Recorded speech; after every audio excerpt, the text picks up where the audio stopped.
Remue-Ménage. Je serai le président de tous les Sénégalais. Merci de votre fidélité. Nous sommes dans votre émission Remue-Ménage. Remue-Ménage. Tous les dimanches de 10h à 11h, Remue-Ménage épluche et décortique pour vous l'actualité de la semaine. Remue-Ménage reçoit des chroniqueurs, des politologues, des sociologues, des analystes, des universitaires, bref, tous les intellectuels. Avec son dynamisme et sa réactivité, Alassane Samba Diop, avec ses invités, commente l'actu, histoire d'approfondir et de mieux comprendre. L'arrestation d'Hissène Habré, violation de ses droits ou lutte contre l'impunité. Les remous dans le secteur de la justice, les fonds communs qui divisent, les décrets d'avance et la mise en place de commissions d'enquête parlementaire, rupture à l'Assemblée nationale ou poudre aux yeux. Pour débattre de ces questions d'actualité, Alassane Samba Diop reçoit ce dimanche 7 juillet 2013 Maître Hassan Diomandiaye, président de la Ligue sénégalaise des droits humains, et Goodlove Kamwa, chroniqueur à la Gazette. Remue-Ménage, dimanche 10h-11h sur la RFM avec Alassane Samba Diop. Remue-Ménage. Dimanche 7 juillet 2013, merci d'être à l'écoute de Remue-Ménage, qui reçoit donc Maître Hassan Diomandiaye, président de la Ligue sénégalaise des droits de l'homme, Goodlove Kamwa, journaliste et chroniqueur à la Gazette. Merci, monsieur, d'avoir accepté notre invitation. Vous le savez, l'actualité de la semaine, c'est l'affaire Hissène Habré. Elle en fait partie. Il a été accusé de crimes de génocide, de crimes de guerre et de torture. Après 22 ans au Sénégal, Hissène Habré a été arrêté et mis en prison au pavillon spécial de l'hôpital de Dantec. Hassan Diomandiaye, les avocats d'Hissène Habré disent qu'ils vont boycotter la procédure parce que les lois et les droits d'Hissène Habré ont été violés. Oui, merci Alassane et bonjour. Bonjour à Goodlove et bonjour aux auditeurs de RFM. Oui, et c'est vrai que si l'on remonte l'histoire, tous les procès de cette nature, que ce soit Saddam Hussein, que ce soit Charles Taylor, au départ, c'est le premier sentiment qu'on a. Au départ, il rejette le tribunal, il verse dans ce qu'on peut appeler un nihilisme. Mais après, il se rend compte qu'en réalité, ce n'est pas la bonne stratégie. Et quand on vous accuse, quand il y a des charges qui pèsent sur vous, la meilleure façon de vous défendre, c'est de comparaître, d'être assisté par des avocats et que vos droits soient respectés. Et ça, c'est extrêmement important. Une chose sur laquelle nous sommes d'accord, tous les acteurs autour de ce procès, c'est la nécessité d'un respect absolu, aussi bien de la présomption d'innocence de Hissène Habré que de ses droits de la défense, que des droits de la défense de façon générale.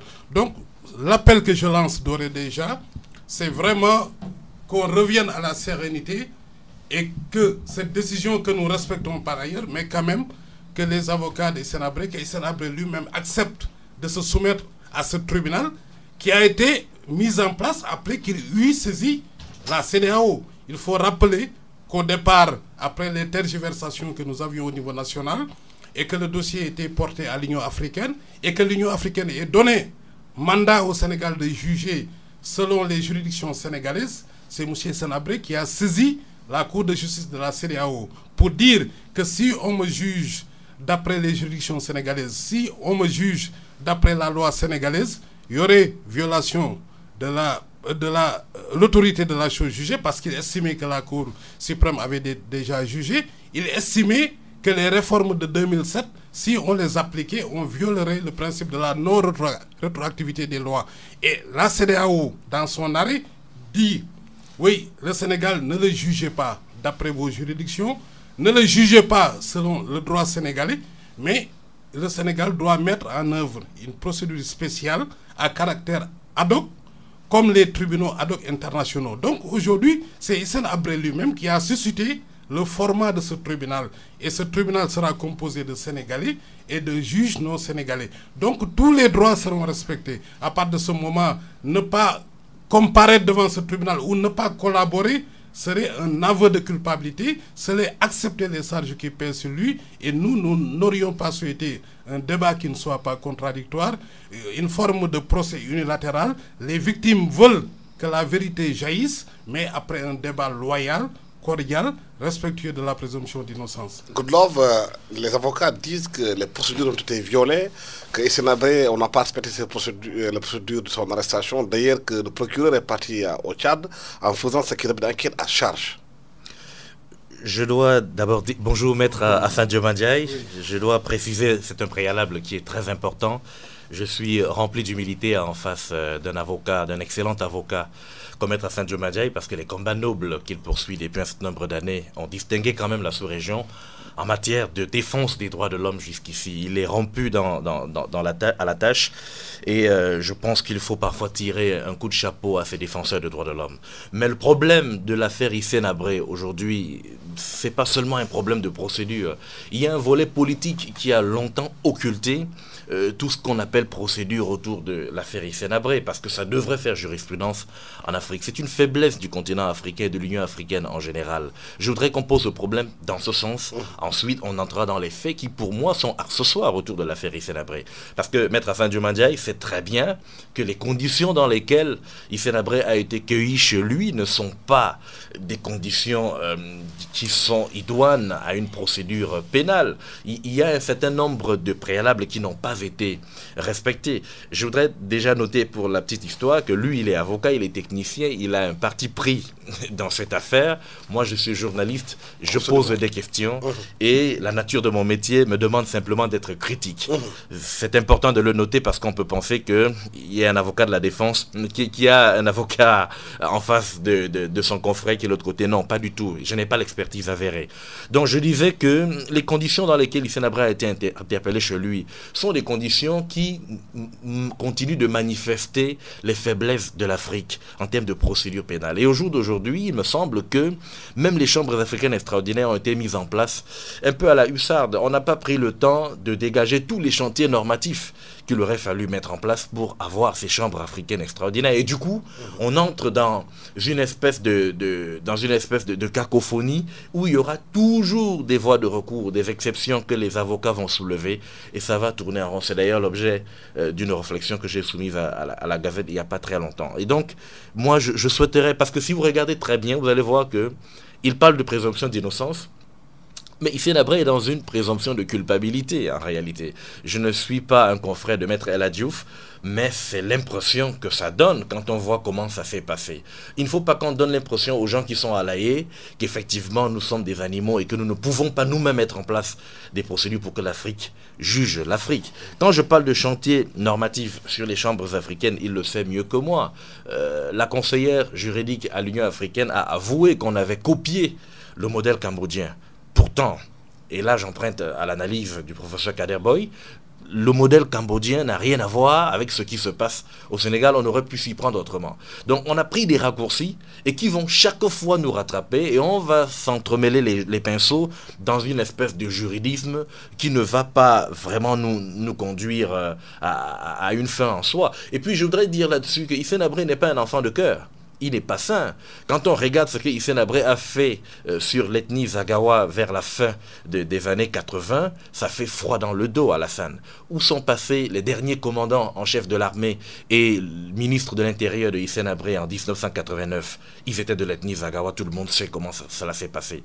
Mais seulement jusqu'en 2005, on a vu des cadres de cette direction de la documentation de la sécurité tchadienne qu'on dénonçait tant, être toujours dans les services de l'administration tchadienne jusqu'en 2005. Pourquoi Idriss Déby n'est pas interpellé? On ne sait pas pourquoi. Pourquoi Idriss Déby n'a pas pris le temps de sortir ces cadres de la DDF longtemps avant, pendant qu'on posait le problème de la procédure, pour les soumettre à tout ce qui a été mis en place comme procédure pénale? Personne ne sait pourquoi, c'est les gens qui étaient toujours là. Mieux encore, à quelques encablures de N'Djamena, il y a ce qu'on appelle la plaine de la mort. Si c'était une preuve aussi forte, telle qu'on l'a démontré, pourquoi on laisse qu'on construise là-dessus de grosses bâtisses aujourd'hui? On est en train d'y construire de gros immeubles pour effacer. Et c'est Idriss Déby qui a laissé faire. Donc voyez-vous, il y en a qui ont intérêt à ce que ça tire en long. Et du coup, j'ai l'impression que c'est un procès qui a été trop politisé pendant plus de 15 ans. Et on n'en sortira presque jamais. C'est pour ça que j'ai intitulé mon texte tout fut tout foutu. Oui, mais justement, la politisation du procès de Hissène Habré aujourd'hui, il est présumé innocent selon certains, présumé coupable selon d'autres. Est-ce qu'aujourd'hui, le fait qu'il y ait autant de politique autour du procès aujourd'hui ne fait pas qu'il y ait des doutes par rapport à l'équité dans la gestion de ce dossier? Oui, vous avez parfaitement raison et je rejoins d'ailleurs Goodlove. Je pense qu'il faut comprendre l'enjeu de ce procès. C'est d'abord un procès pour l'Afrique, mais il s'agit de ne pas donner encore de nouveaux arguments aux afro-pessimistes pour dire que l'Afrique est réfractaire à la justice. L'Afrique n'est pas capable d'organiser des grands procès avec le respect des principes standards d'équité et le respect des droits de la défense. C'est bien pour cela, Maître, qu'on n'aurait pas dû arrêter Maître El Hadji dans les conditions qu'on l'a fait dimanche. Oui, je pense qu'il y a deux choses. Il y a d'abord la forme, il y a aussi le fond. Oui. C'est le plan de la forme. Nous-mêmes, nous sommes des militants des droits de l'homme. Tout ce qui gravite autour des procès internationaux, crimes contre l'humanité, sont des militants des droits de l'homme. Et c'est pourquoi nous devons faire attention de ne pas faire le pari, même étant soutenir des victimes, nous devons être intransigeants sur les principes. Et je suis d'accord, quand on a arrêté Karim Wade dans les mêmes conditions, nous nous sommes élevés. Nous sommes toujours contre ce que nous appelons d'ailleurs les interpellations psychotraumatiques, que des légions viennent pour cueillir quelqu'un, mais on a pris le soin de nous renseigner. Pourquoi autant de forces de l'ordre un dimanche pour arrêter M. Hissène Habré? On nous a dit, d'abord c'est en raison de son statut d'ancien président, mais ensuite c'était pour sa propre sécurité. On ne voulait pas venir un dimanche avec les populations, un jour de travail avec les populations. Ensuite, il avait proféré des menaces auparavant, dire que si quelqu'un vient me prendre, je le descendrai. Il l'a dit ici, de façon expresse. Donc, c'est peut-être ce qui a justifié cette surprise dans l'arrestation, mais on nous a assuré qu'on lui a décliné l'ordre d'arrestation et on lui a demandé, est-ce que vous êtes d'accord pour nous suivre? C'est dans ces conditions qu'il a suivi. On l'a bien traité, il n'y a pas eu de brutalité. Et le procureur, après son réquisitoire, l'a déféré à la commission d'instruction. Donc, de ce point de vue, je ne vois pas en quoi cela peut influer sur la culpabilité ou non de M. Hissène Habré. Hissène Habré ne sera condamné qu'au-delà du doute raisonnable. Et ça, c'est important. Tant qu'il y aura un doute, Hissène Habré ne pourra pas être condamné. C'est un principe de droit. Je voudrais maintenant en venir à Idriss Déby. Certainement, il a son agenda. Mais les victimes entendent se démarquer de M. Idriss Déby. Nous n'avons pas le même agenda. La justice n'est pas un règlement de compte, ce n'est pas de la persécution. Ce qu'on oppose à M. Hissène Habré, vous l'avez dit, Goodlove, c'est des faits. Vous avez parlé des Zagawa, vous aurez pu parler des Adjaraï, des Sara, et d'ailleurs, Alassane a parlé de génocide, mais il n'est pas poursuivi pour génocide. Le procureur général a été très clément en ne retenant pas le crime de génocide, alors qu'on a une épuration ethnique, on a eu des exécutions d'ethnie entière. Donc aujourd'hui, il n'est pas poursuivi pour génocide, mais pour dire que c'est l'objectivité qui devra primer dans cette affaire et qu'on pense surtout aux victimes. Il est important qu'on sache que des milliers de familles qui ont commencé à débarquer sur Dakar ont subi des pertes entières de familles et que la victime qui estime qu'on lui a porté tort nourrit en elle-même une frustration. Oui, et cette frustration... Et les chambres de... Je voudrais peut-être dire quelque chose. Oui. Où les gens disent que c'est un copier-coller des chambres cambodgiennes qu'on a plaquées en Afrique. Mais moi, je pense que ces chambres sont beaucoup plus proches du système judiciaire sénégalais. Voyez ce qu'il y a. On a une chambre d'instruction, on a une chambre d'accusation d'appel. C'est comme le juge d'instruction et la cour et la chambre d'accusation. C'est-à-dire, si la chambre d'instruction prend une ordonnance, vous n'êtes pas d'accord, vous faites appel, vous allez devant la chambre d'accusation comme on le fait ici devant la chambre d'accusation. Si on vous juge la chambre de jugement, si vous n'êtes pas d'accord, vous avez une chambre d'appel. Donc ça, c'est un faux débat en réalité. Ce qui est important, Alassane, en matière pénale... C'est qu'il faut condamner Hissène Habré. Oui, c'est que le droit pénal, c'est un droit de certitude. Et qu'il appartient au procureur général d'asseoir la preuve de la culpabilité et que les magistrats du fond qui vont juger selon leur propre conscience et en application du droit international humanitaire et qui répondront demain de leur jugement. Mais tout le reste, c'est simplement aujourd'hui une possibilité qu'on met en œuvre de permettre aux victimes d'avoir un procès et de permettre à M. Senabré de se défendre. Maître Hassan Diomadja dit lui-même que le droit pénal est un droit de certitude. Parce que justement, c'est délicat. C'est la matière pénale. Il s'agit d'une question de vie ou de mort. Et généralement, on ne doute pas, on n'hésite pas. Et il le dit lui-même, il ne faut pas qu'il y ait des doutes sur la procédure ou encore dans les conditions d'interpellation, de poursuite de Hissène-Habré. Une fois encore, je voudrais préciser que lui, il est avocat. Il est partie prenante dans cette affaire, d'une façon ou d'une autre. Mais moi, je suis journaliste. Un débat d'intellectuel. Je pose les questions. Comme il l'a dit lui-même, lorsqu'on va interpeller un ancien chef d'État un dimanche, et qu'on vient avec, je vais dire, des gendarmes qui débarquent et l'interpellent, sans aucune disposition juridique ou judiciaire, parce que c'est ce qui s'est passé, ça me pose le problème de la représentativité pénale de l'Afrique ou de la capacité judiciaire de l'Afrique. Vous donnez des arguments à ceux qui regardent l'Afrique d'en bas de continuer à dire « Regardez-moi ces gens-là, comment ils se comportent ». Et Maître Hassan Diomadja est dans des conjectures. Parce que lorsqu'il dit que le droit pénal est un droit de certitude et conjecture lui-même en disant que on n'aurait pas voulu alerter les populations à Ouakam et que comme il avait menacé que si quelqu'un l'interpelle, il va tirer à bout portant, du coup il a fallu prendre ce type de disposition de débarquer chez lui sans mandat. Je n'étais pas là, hein, mais dans ces conditions-là, on donne des arguments en face, on donne des arguments aux gens pour démonter ce qui s'est fait du point de vue de la forme. On aurait pu initier la procédure que vous savez et l'interpeller normalement sans supposer, sans présumer que les populations de Ouakam sortiraient. On ne pouvait pas être dans l'esprit de l'opinion et penser que l'opinion empêcherait. Mais attendez, il s'agit de l'État, il s'agit de la justice. Pourquoi pensez-vous que la population de Ouakam aurait, et c'est une présomption, une supposition, empêcher qu'on interpelle.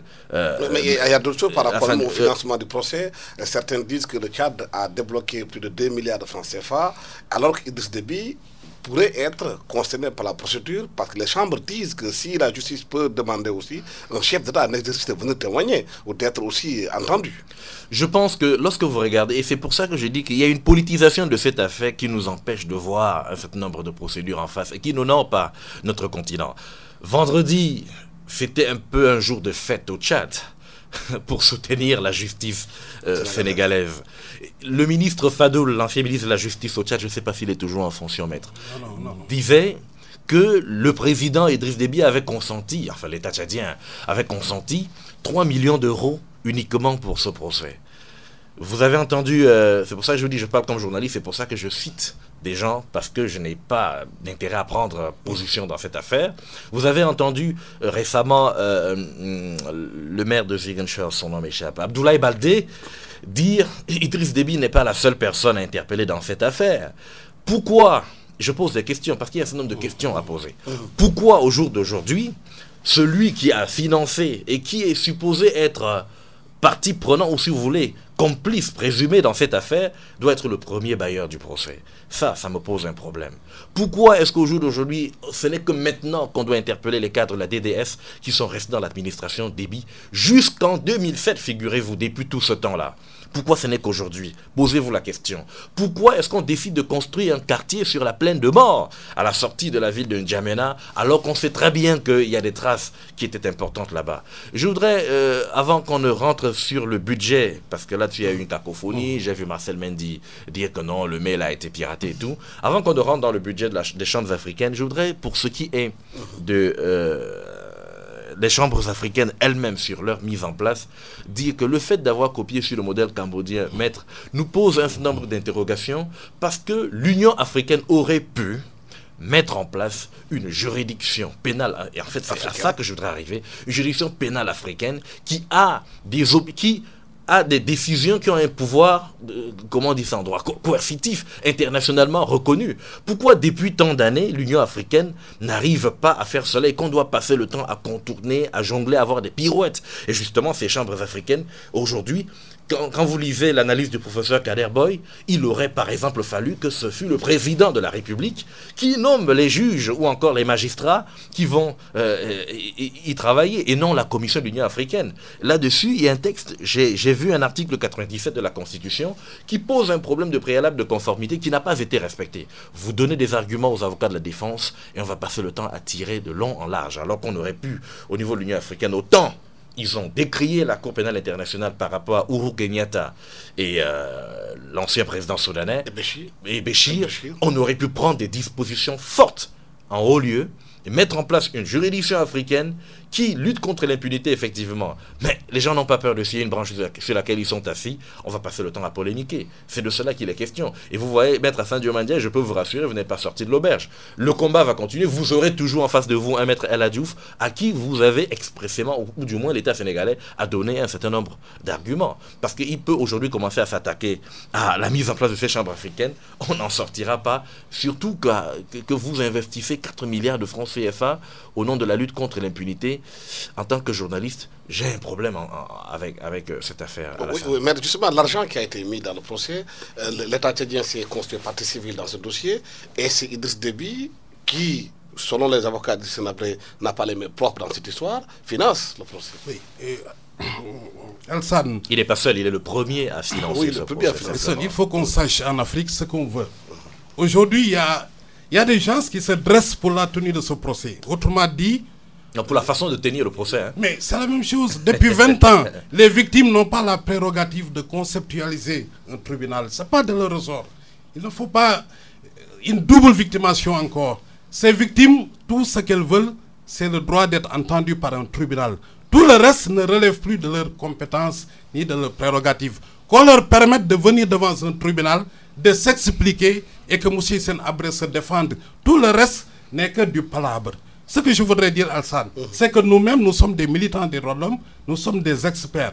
Et nous travaillons aujourd'hui pour que la Cour africaine, qu'on réforme la Cour africaine et qu'on y institue une chambre pénale de manière à ce que les Africains soient jugés, comme le dit Goodlove, selon un tribunal permanent qui est régional et non pas que les Africains aillent forcément à la Cour pénale internationale. Donc, ça, c'est des projets que nous avons. Mais en attendant, il y a eu des faits.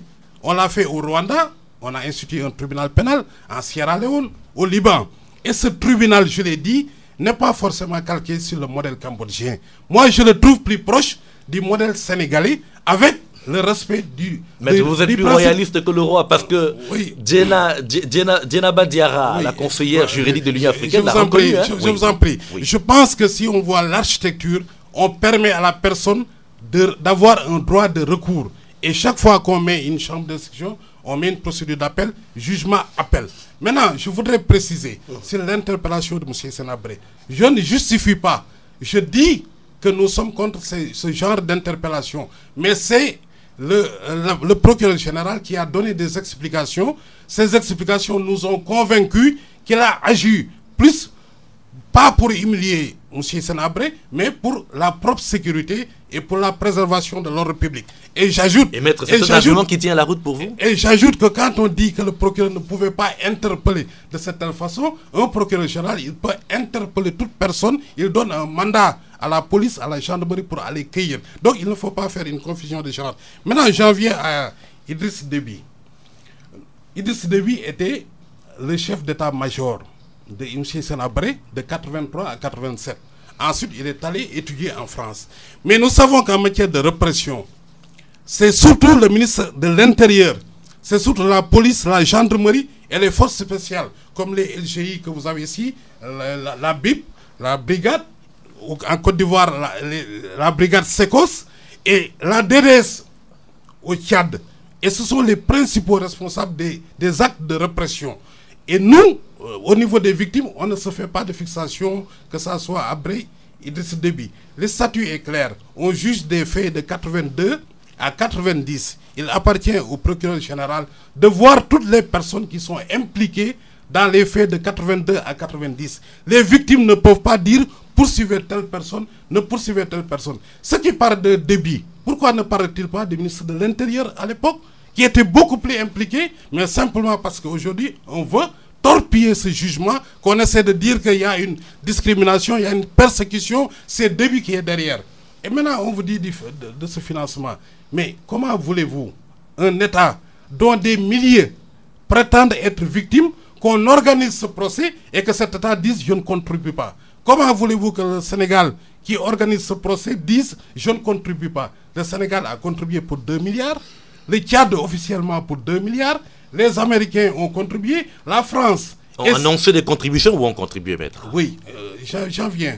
Ce procès ne se tiendra pas si les contributions ne viennent pas Good Love. Ah, d'accord. Ça, c'est évident. Maintenant, il faut savoir que l'option au départ, c'était que ce procès soit financé par les Occidentaux. C'est nous-mêmes qui nous sommes élevés pour dire que ce serait grave si les Européens finançaient ce projet. Le Tchad doit contribuer. Moi, ça ne me gênerait pas que le Tchad donne 6 milliards. Parce que tout État a obligation de secours et d'assistance à l'égard de ses citoyens. Aujourd'hui, il y a des citoyens tchadiens qui estiment des milliers qu'ils ont été victimes. L'État tchadien doit les assister. Le Sénégal, s'il contribuait pour 6 milliards, ça ne me gênerait pas. La France, parce que c'est un procès contre l'humanité. C'est des crimes jugés, des crimes contre l'humanité. C'est la raison pour laquelle ne nous focalisons pas. Le fait de donner 4 milliards le Tchad ne fera pas que le Tchad ait la direction de ce procès. Les juges ne seront pas des juges tchadiens, c'est des juges sénégalais, peut-être ivoiriens, congolais qui vont juger. Donc il y a beaucoup d'amalgames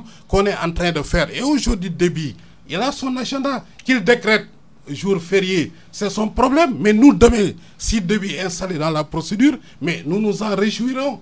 Déby ne nous a pas aidés. Et je voudrais dire que, Good Love, oui, maître, que la principale avocate des victimes, Jacqueline Moudéina, a fait l'objet d'attentats de la part du régime de Déby, alors que nous battions pour ce procès. De la part du régime de Déby? Oui, pour te dire que nous n'avons aucune sympathie pour le régime de Déby. Mais quand même, qu'on essaie d'être objectif et qu'on ne torpille pas ce procès et qu'on soit mobilisé, c'est l'essentiel.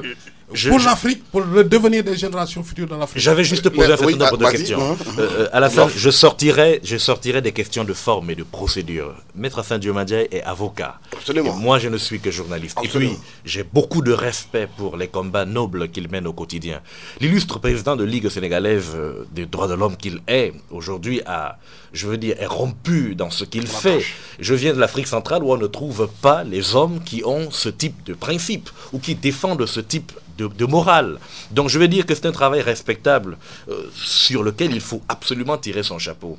Mais moi, je pense que les droits de l'homiste qui sont derrière cette affaire, pour ne pas montrer leur sympathie, par exemple, à l'endroit d'Idriss Déby, auraient pu, par exemple, et il y a eu des analyses à cet effet, exiger au pouvoir tchadien ne serait-ce qu'une reconnaissance morale, ne serait-ce qu'un devoir de compensation matérielle des victimes. Parce que Idriss Déby, s'il est capable de donner 3 millions d'euros, 14 ans plus tard, s'il vous plaît, pas tout de suite, 14 ans plus tard, pour qu'on puisse lancer le procès, qu'on en termine une fois pour toutes, ça veut dire qu'il aurait pu tout au moins prendre des dispositions pour que l'État accorde une reconnaissance morale à ces victimes-là. Les droits de l'homiste qui sont au devant de cette affaire peuvent exiger au pouvoir tchadien de prendre un certain nombre de dispositions pour conforter les victimes et montrer qu'on peut dépolitiser, enfin, peut-être c'est impossible, mais qu'on peut limiter si vous voulez, la ferveur politique qui occulte les procédures dans cette affaire-là. Et c'est à ce titre que moi je pose un certain nombre de questions en disant, est-ce qu'il n'y en a pas qui ont intérêt à ce que ça tire en longueur toute la vie? Là, je pose une question. Pour qu'il n'y ait pas de procès. J'ai l'impression que tout autant du côté de la défense que du côté de la partie civile, il y en a que ça arrange. Parce que Idriss Déby, rassurez-vous, je vous ai dit tout à l'heure, jusqu'en 2005, il y a des cadres de la DDS qui travaillaient sur Idriss Déby dans la fonction publique tchadienne. Et on n'a jamais pris un seul décret, un seul texte administratif, un seul acte administratif au Tchad donnant une certaine reconnaissance morale à ces victimes ou encore au moins remontant cette histoire. Il n'y a jamais eu de compensation. Mais l'autre question que les gens se posent aujourd'hui, c'est... Et du coup, Idriss Déby me pose un problème si les droits de l'homiste ne lui disent rien. L'installation d'Idriss Déby dans la procédure, parce que les chambres dans le texte disent qu'un président en exercice peut être convoqué. Et si les avocats d'Abré demandent que Déby comparaisse, les avocats l'ont déjà exigé à Alassane Samba Diop. Ça peut être un gros problème. Et Maître Hassan Diomandjaye vous dira, il n'est pas de la prérogative des victimes de savoir qui on convoque, qui on ne convoque pas. Mais Maître Hassan Diomandjaye, vous qui êtes avec Jacqueline Moudéina au devant de cette affaire, pouvez aussi exiger que Idriss Déby soit convoqué. Ou encore que Idriss Déby réponde de ce qu'il n'a pas pu faire depuis 10 ans. Mais je dis que... Vous voyez où ça me pose un problème. Je dis d'abord que Déby n'a jamais voulu de ce procès. Mais ça, je le confirme, parce que ce procès, c'est contre personne dénommée et toute autre personne que l'information pourra révéler. Donc, Déby n'est pas à l'abri. Mais ça, c'est clair. Monsieur le procureur général l'a dit quand on lui a posé la question de savoir est-ce que Déby, il dit pour l'instant, je n'ai pas les moyens j'ai des éléments devant nous, parce que les archives de la DDS, vous ne retrouvez pas Déby, les crimes délits, ou bien ce qu'on a découvert, les Sagawa, les Sagarai. On n'a pas trouvé de traces oui, parce que nous avons des éléments qui mettent en cause les anciens directeurs de la DDS, M. Senabré, son neveu El Yonto. Nous avons des preuves que nous avons produites. Mais maintenant, si demain, il se révélait que Déby est impliqué, de même que le ministre de l'Intérieur, le ministre de l'Information, parce qu'il ne faut pas se faire une fixation. Parce que Déby est aujourd'hui président, tout le monde dit c'est Déby. Et quand on dit que Déby a donné 3 milliards, mais ce n'est pas Déby, c'est l'État du Tchad. Ça aurait pu être Hassan Hussein, ça aurait pu être un autre président qui est là aujourd'hui. La contribution aurait été là. Donc il ne faut pas entrer dans cette... Est-ce que ce n'est pas de la langue de bois? Non, je dis, moi je ne peux pas me renier.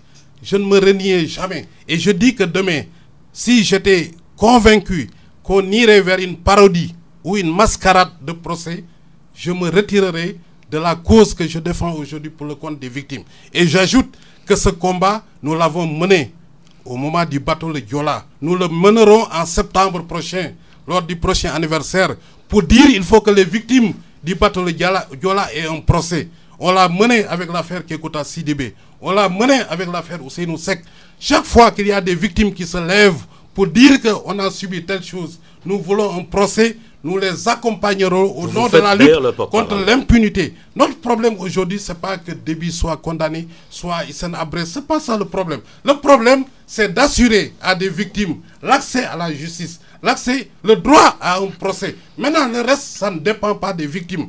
Aujourd'hui, on est en train de dire que ce sont les victimes qui font ça, c'est Déby. Non, on a un tribunal. C'est l'Union africaine qui a donné le format du tribunal, un accord est intervenu. Des magistrats qui ont prêté serment vont juger. Malheureusement, cette Union africaine ne nous a pas rendu service. La chambre d'instruction va instruire à charge et à décharge. Et je voudrais dire que la chambre a déjà demandé aux avocats de Hissène Habré de produire les listes à décharge. Donc aujourd'hui... Et qu'en sera-t-il des voies de recours, maître? Oui, mais il y aura des droits de recours parce qu'il y a une chambre... Où pourra-t-on interjeter appel? Il y a une chambre d'accusation qui est là d'appel. Donc tout est prévu pour que les droits... Qui est prévu, qui n'est pas là, qui est prévu. Non, on a déjà nommé. On a nommé la chambre d'instruction et la chambre d'accusation d'instruction. À ce niveau, il n'y a pas de problème. Mais je voudrais dire qu'aujourd'hui, il faut que nous nous serrions les reins pour ce procès. Parce qu'il y a un voisin à nos côtés qui est en train de faire des choses qu'on reproche aujourd'hui à Hissène Habré. Et demain, nous serions obligés de mener un autre combat dans la sous-région. Il ne faut pas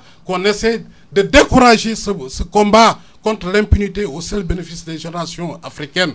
Mettons-nous ensemble et veillons au respect des droits des Hissène Habré, mais aussi aux droits des victimes. L'honneur des Hissène Habré, sa dignité ne valent pas celle de 40 000 victimes. Je crois qu'aujourd'hui, les victimes réclament respect et qu'on permette aussi à M. Hissène Habré de se défendre avec ses avocats, avec des magistrats indépendants. Sinon, si on va faire une parodie de procès, moi, je serai le premier à dire que tous les Africains aillent à la Cour pénale internationale. Si on ne jugeait pas Hissène Habré, qu'on laisse les Blancs nous juger. Et ça, vraiment, il faut qu'on soit clair là-dessus. Oui. Là, quelles sont les conséquences internes du procès d'Habré? Parce que beaucoup disent qu'il est venu au Sénégal avec beaucoup d'argent, qu'il a mis à la Banque centrale, entre autres des banquiers. Et aujourd'hui, le Premier ministre Abdoul Mbaye, semble-t-il, a été celui qui a aider Habré à placer son argent dans ce... Je pense que sur ce sujet, Abdoul Mbaye a apporté un certain nombre d'éclairages et je crois que dans une république qui se respecte, si Abdoul Mbaye s'était planté sur ce sujet, il ne serait plus Premier ministre et on n'en serait pas là. Je crois qu'il a été suffisamment clair à cet effet. Je ne suis peut-être pas dans les secrets de Dieu pour dire... Voilà, Hissène Habré a débarqué avec plein d'argent et voici ce qu'il a fait exactement. Mais ce que je sais, c'est que si ce procès a aussi pris tant d'années à Alassane Samba Diop, reconnaissons-le, c'est parce que le Sénégal a aussi un peu couvert Hissène Habré, d'une façon ou d'une autre. Et c'est pour cela que je disais à l'entame de cette émission, il est grand temps que les Africains, les chefs d'État africains se regardent dans les yeux et prennent les décisions qu'il faut prendre pour affronter la lutte contre l'impunité, pour qu'on sorte de ce dilatoire, de cette polémique. Parce que vous voyez, Maître Hassan Diomandjaye, il est en train de perdre sa voix parce qu'il doit lutter contre l'impunité, mais le combat n'est pas à son niveau. C'est un problème au plus haut niveau des instances africaines.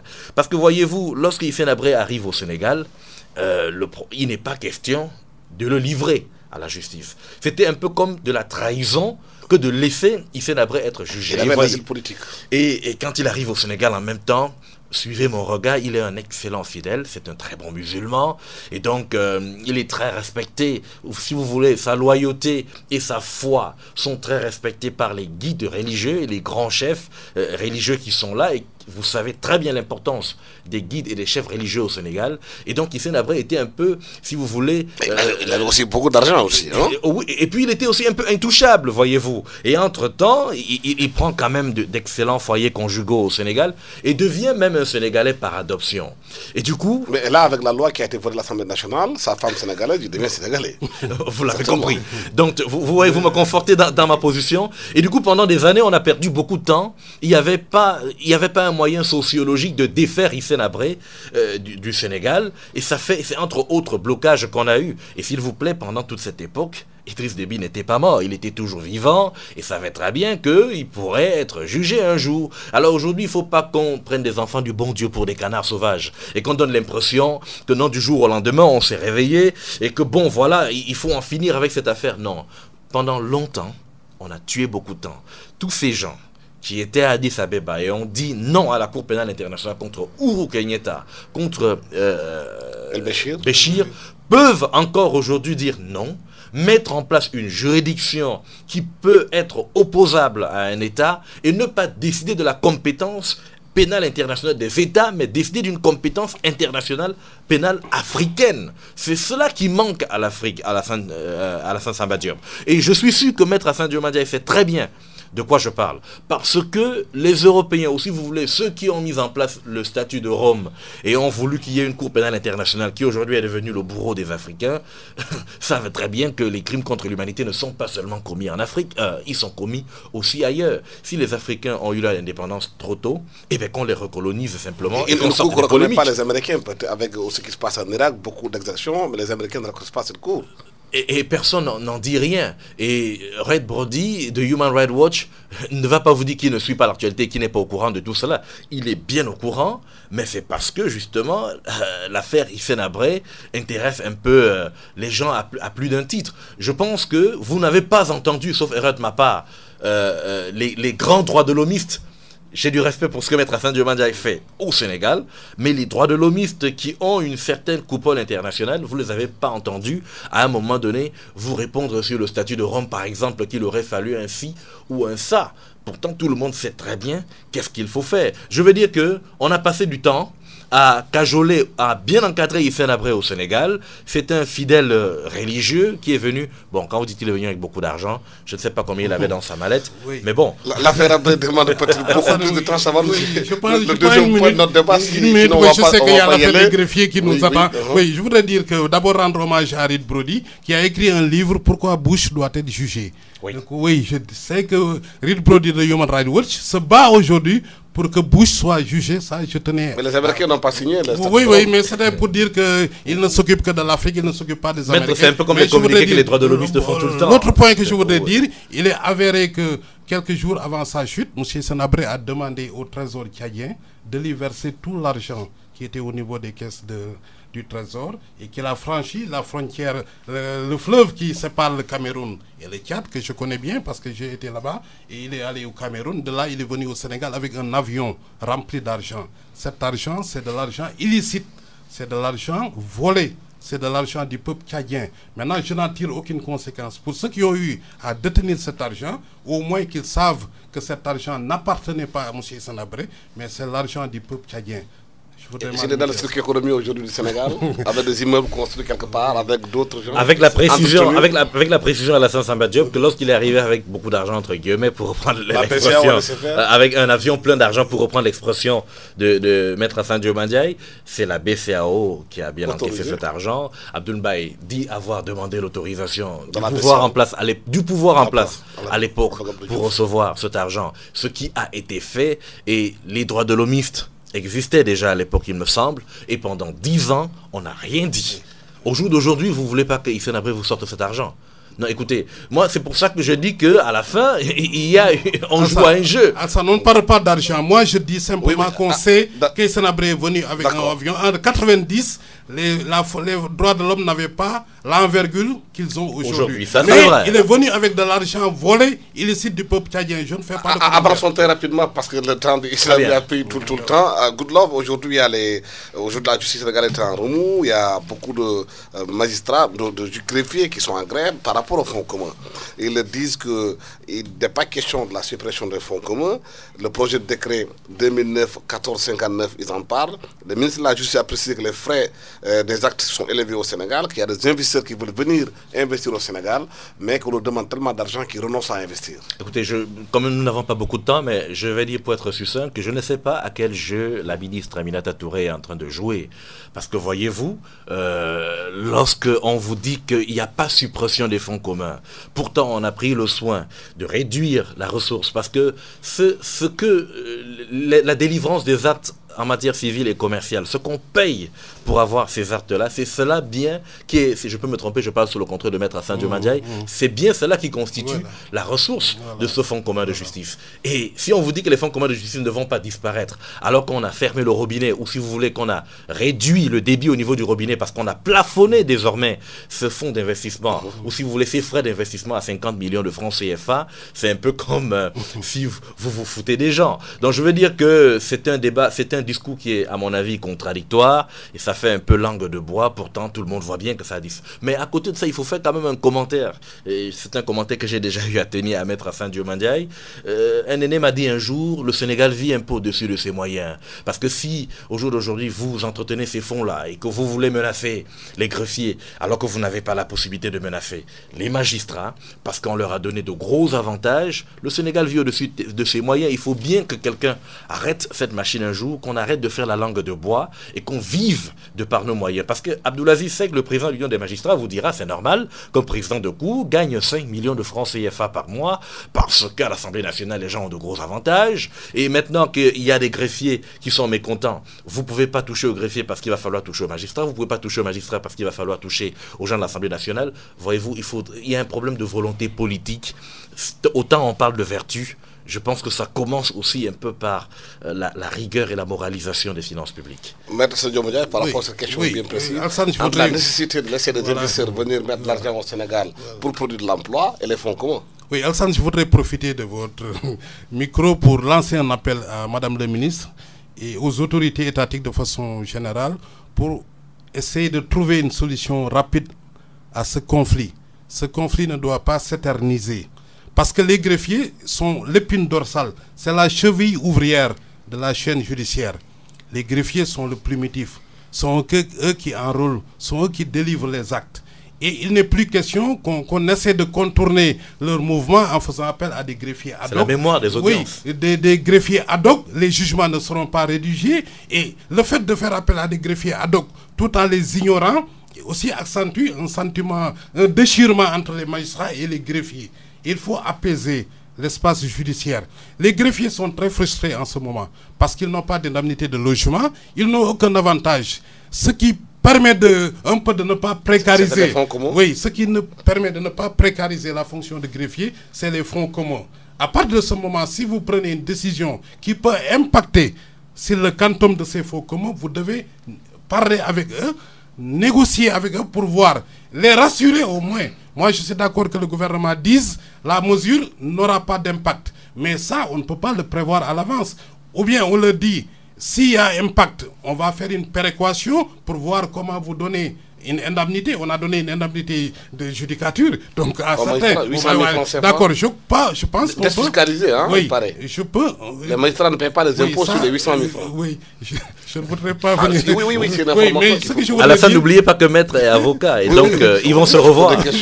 Ce que je veux dire, il faut vraiment qu'on pense à ces greffiers, qu'on essaie de faire en sorte pour que ces droits acquis. Parce que si vous percevez des fonds communs pendant des années, vous avez une moyenne que vous avez qui s'ajoute à votre salaire. Vous faites des prêts bancaires. Un niveau de vie. Voilà, vous faites un niveau de vie, vous amenez vos enfants. Si subitement ce fonds diminue, vous voyez, il y a même la violation des droits acquis. Je pense que cette revendication elle est légitime. Et nous appelons d'ores et déjà, en tout cas en ma qualité d'acteur judiciaire et de président de la Ligue sénégalaise, j'appelle de façon urgente à une négociation, à l'ouverture de négociations, pour qu'on trouve rapidement une solution de manière à faire en sorte que les greffiers ne soient plus les parents pauvres de la chaîne judiciaire et actuellement, c'est le sentiment qu'ils ont aujourd'hui. Juste un mot là-dessus, parce que vous avez posé la question à un auxiliaire de justice. Il faut tenir compte du fait que c'est un auxiliaire de justice qui vient de parler et du coup, c'est normal qu'il prenne le postulat selon lequel c'est une revendication. Est-ce que la nécessité aussi de permettre à des gens d'investir au Sénégal, qui créent des emplois aussi, peut aussi être contrariée par des intérêts des greffiers aussi? J'ai déjà répondu à cette question tout à l'heure en vous disant que justement, au niveau de la volonté politique d'aménager le climat des affaires, ou si vous voulez, de faciliter les investissements au Sénégal, il faut bien qu'on prenne des mesures. Mais en même temps, il faut, le mot c'est apaiser, il faut apaiser.